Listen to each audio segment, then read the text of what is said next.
Elle se dresse de toute sa hauteur et surplombe le bourg. La forteresse de Bonneval a traversé le temps. On a la façade qui est médiévale, ensuite on a la façade qui est entièrement 17e, donc Renaissance avec les fenêtres à meneaux. Si on continue encore en faisant le tour, on se trouve devant une façade complètement 18e avec les portes-fenêtres 18e. Cette demeure féodale regorge de légendes comme celle de Guillaume de Bonneval.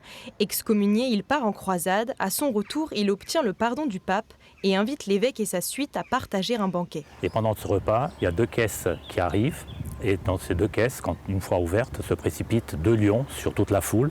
L'évêque, de haut de son cheval, prononce des mots en latin en faisant un signe de croix et transforme ces 2 lions en pierre. Il suffit de pousser les portes du château pour découvrir d'autres mystères. Alors, dans ces tiroirs, comme vous voyez, il y a des documents qui nous racontent toute l'histoire de la famille. On a des documents qui datent du XIIe siècle jusqu'à aujourd'hui. Ça nous permet de raconter une histoire qui se suit, qui est vraie.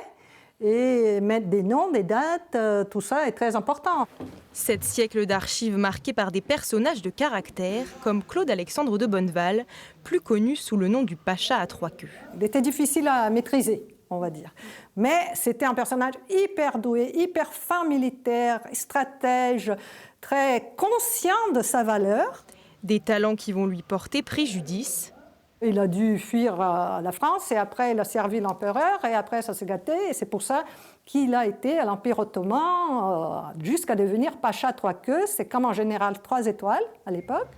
Des aventures toutes plus rocambolesques et à n'en pas douter, ces pierres cachent encore 1001 secrets à révéler.